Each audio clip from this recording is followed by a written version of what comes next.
live on Citizen TV. Remember, we are coming to you from Siaya County, thanks to the VIP Hotel here in Madea, who's been taking very good care of us. It's a lovely, lovely space. As you can see, the pool is beautiful. The people are even more beautiful, and we're having a great time here on 10 over 10. Thank you so much for the tweets from all over the county, and those of you who are watching online as well, we appreciate it.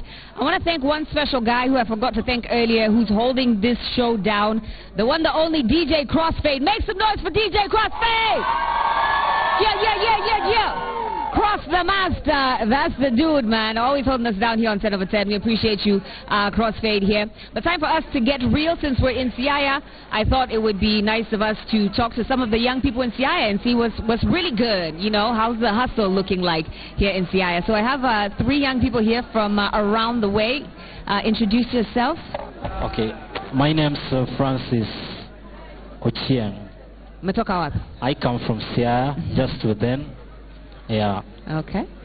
And the lady? Okay, I'm Maureen Achieng Otieno, currently student at Pwani University, taking BSc Agriculture Enterprise, representing Sparrow Processors Youth Group. Okay. All right, thank you.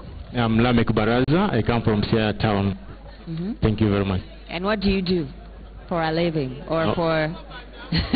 Are you a student? Are you... No, I'm not a student actually. I work in Siaya Town. Okay. Yeah. All right. So the discussion we wanted to have today is watu wengi wanadhaningi ukitoka kwa county uingie Nairobi city, hapo ndio mambo inafanyika. That's where you hustle, that's where you get jobs, that's where opportunities are. But we want to hear from you about what's happening here on the ground. Do you feel that there are opportunities for young people here in Siaya County? And you can feel free to answer at any time. So who wants to start? Okay. On my side, I can say there is opportunities in Siaya County, bearing in mind that the devolution was brought to us to devolve resources. The county governments are in place and they are really helping in terms of offering opportunities to young people.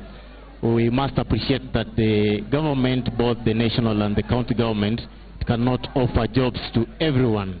And now the county government, the coming in of the county government has really helped in a manner that it is facilitating opportunities by tapping the minimum resources that we are having in the county currently, at least to offer some young people jobs. By this, when I say that the county government is at least tapping into the minimum resources to offer young people, like in Siaya County, we are agriculture-based economy. Now, in terms of agriculture, this is a sector that when the county government has tried to put in much, at the moment it has invested in tractors. The lands that were fallow, at least they are now being cultivated. And by coming in that way, we are seeing our youth getting engaged into small business in the town. Yeah. Unlike before, where they used to depend on the politics of the day, they depend on the small, what we call... So you're a believer in devolution? Sorry? You're a believer in devolution working? Yeah, for me, I believe in devolution, that it can really help the young people to get at least an income. All right, let's hear from the young lady. Okay, I can say in Siaya County, agriculture is the backbone of the county. And in Siaya County, we are blessed with good temperatures.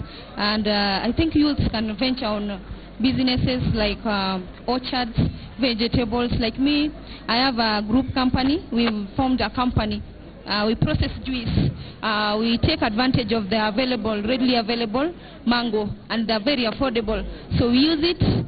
We started the company last year, and we use mangoes.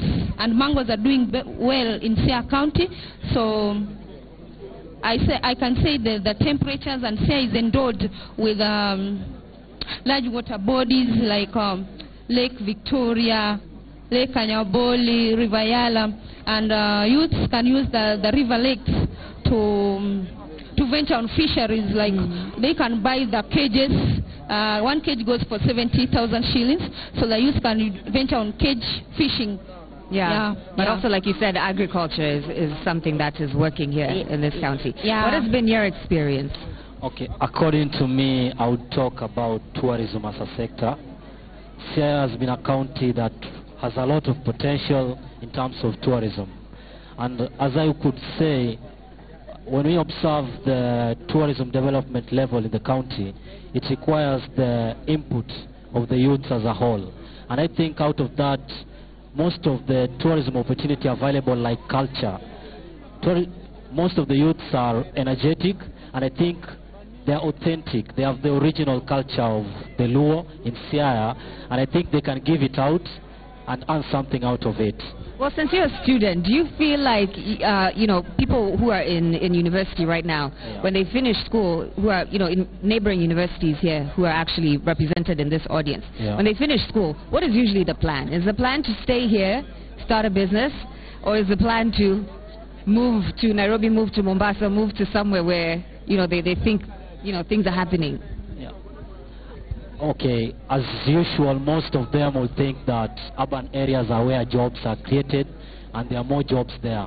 But for sure, they need some inspiration to make them stay in their homes, to make them develop businesses out of this place. Yeah. And so what do you think that inspiration is going to be for someone watching in whichever county, thinking I'm going to finish school, move to an urban area, that's where the jobs are, which isn't always the case. So what inspiration is he talking about here? Okay, I can say youth don't require to go to the towns. Actually, the county government and here in the ground there are opportunities. So my inspiration to me as a student actually, and who has started investing in agriculture, I'm specialized in agriculture enterprise businesses. So I'll urge youths, after finishing school, you come back to the county where there are resources that support, instead of going languishing in poverty in towns, searching for jobs endlessly. So I think the county government and county level opportunities are the best for the youth. And perhaps you can tell us as well what inspired you to begin business here in Siaya County. Actually, there are so many factors in Siaya that can inspire someone to bring business. Because first, previously, Siaya County, in terms of business, it used to be, I can say, pathetic. But now that the county government came in, and we understand some of the young people, some of them are in Nairobi. Now, it's also becoming difficult. It was difficult then, but I think now it's becoming a reality that, yes, indeed, there is opportunities in counties. And by then, when I realized that there is opportunities in the counties due to devolution, the idea of now coming in with the new creative minds to create new things, now that everyone was eager with a lot of jitters to know what devolution is about, that one created a lot of opportunities, and those youths who are creative enough to maybe jump on the opportunity, I can say right now they are reaping big. It is not only Siaya County that youths are reaping big, even in other counties youths have realized that instead of congesting ourselves in Nairobi, I think they can make good use of the devolution system that it was brought near to them. Okay. Yeah. And what I'm gathering from at least the two of you is that entrepreneurship is kind of the way to go. If you're planning on staying in the county, start your own thing. Don't go out there looking for employment. Begin your own thing now. Is that something that you might be interested in once you finish school? Of course. Of course. Yeah. And what specifically would you like to do? Okay, according to me, I would like to major in community-based tourism enterprises, such as coming up with a conservancy. There are very many unique animals around. Once a time you come to a home, you find a goat is born with 3 legs, but what do? We slaughter the goat. That's gold. We could keep that. It could be an attraction in Siaya, but made from us youth. Okay. Yeah. Interesting way of thinking about things. I appreciate that. So, not everybody is an entrepreneur or has that mindset. What would you say to convince someone who's now planning on moving to an urban area, looking for a job, that maybe they're even overqualified for, just to be there in the scene? Okay. I would say counties, the devolution, back to devolution, I'll say going to the towns, wasting time searching for a job, it's not worth it. I see that the opportunities are here, the resources are available, they're cheaply and affordable. Starting a business is not a big deal. So going there, wasting time, walking every day, you are so... Tarmacking for 2 years. Tarmacking for even 3 or 5, looking for a job, start being a job. So I'll say the devolution and the opportunities to youth hearing this, we start venturing in businesses. Most likely agribusinesses are businesses that you can venture with small capital, and they're very easy to manage. So going to the cities to search for job, tarmacking for long, it's not worth it, and it's needs time and energy, not worth it. That you could invest in your own business, right? Yeah. So do you see a future where young people are staying in the county, investing in the county, in themselves, and growing themselves to be, you know, something bigger than they could possibly be staying in an urban area for several years? Do you see that actually happening anytime soon? Actually, I'm seeing that happening, because when devolution came in, it came in with a lot of opportunities in terms of jobs. Remember, the county governments are a replica of the national government. Now, when they came in place to counties, they came in with those job opportunities that were usually offered at the national level. And you can also remember that now that we are replicating the system of the national government, some of the opportunities we didn't have, like, let me give you an example. In county governments, we didn't have, like, the CECs, who are the replica of the minister to the national government. Now, when they came down with the devolution system, it created some opportunity.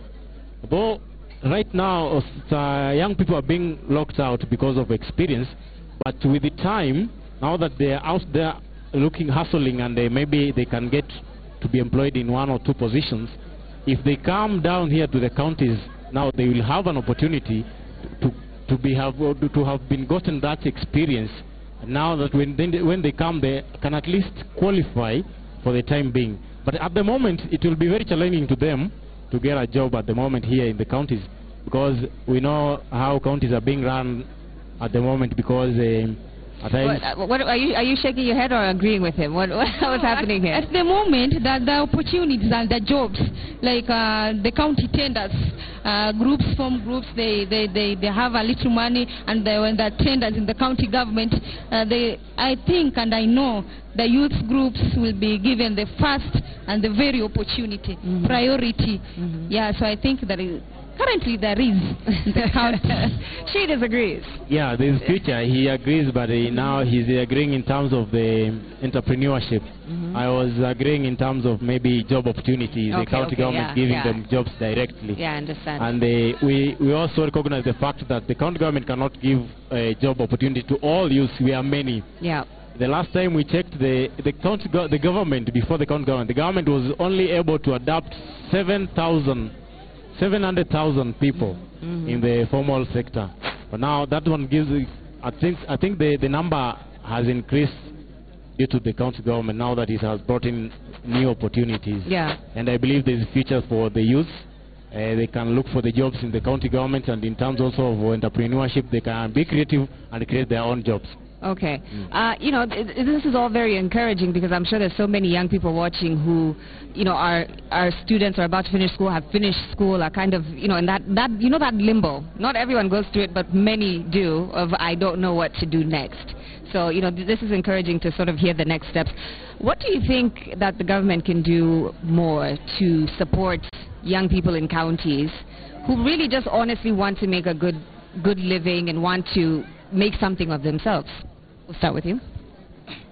Okay, according to me, I would say that though the government has made some effort in giving the youth funds and making it accessible to the county level, I think it should channel some effort also, focus more on their talents. I think there are dormant talents in this county.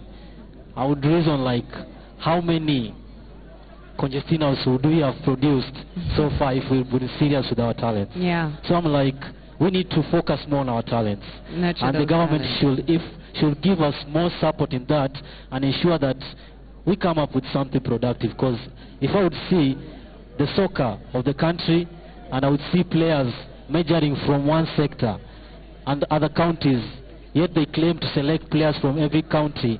It seems biased. Yeah. Yeah. All right, I'm going to move on to you. We're also taking final comments because we're wrapping this conversation up. So if you want to, speak on that aspect of the government, you can do that, but also speak to young people at home who are in whichever county around Kenya. Okay, I think county government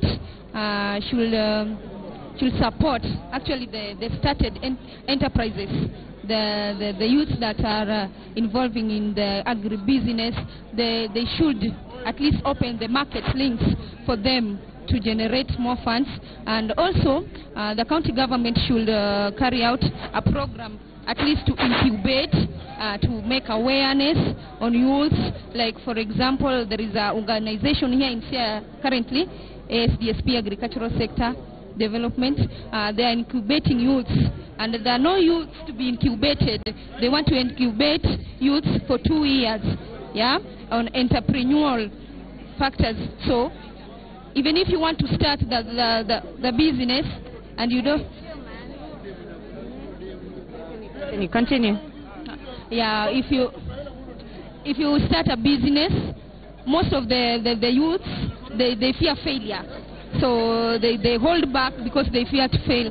So I think as a county government, they should start a program at least to incubate the youths on how to go about the business. Tell them the fail is not the end. Yeah, incubation and market links. Okay, final comments just briefly. We have less than a minute, so go ahead. Okay, I think the county government also has an uphill task to do in terms of supporting our youth. By this I mean we have what we call value addition. There are those industries and maybe let's say the agriculture-based entrepreneurial businesses. The county government can come in terms of adding values to those companies. Like now in Sia here we are having a lake and we also depend on agriculture. If they come up with a, maybe let's say fruit processing industry, that one will adapt in so many use. And let's say if they also come in with a fish industry, that will adapt so many use in the sector and may hence give them jobs. And also we have this 30% job window or a 30% tender window. They should really consider that the jobs to be channeled to youth and people living with disability.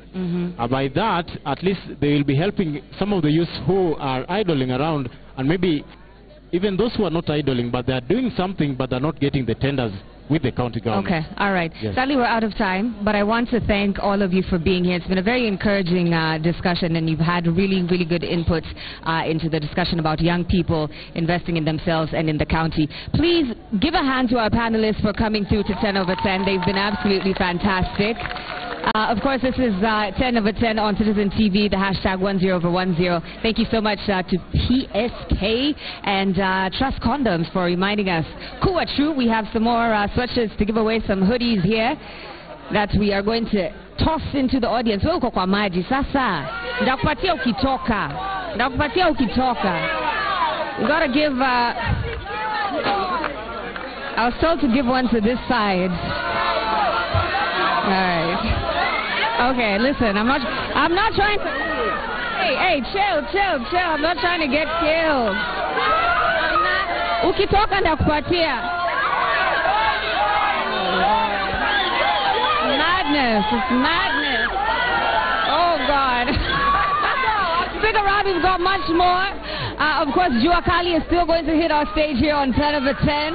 Safsana coming up a little bit later on, but Willis Raburu standing by with our lovely VIP ladies. Of course, we are here at the VIP hotel here in Siaya, so thank you so much to the VIP hotel for hosting us and showing us a good time. We'll be speaking a little bit to those ladies. We're going to take a short break. We'll be right back.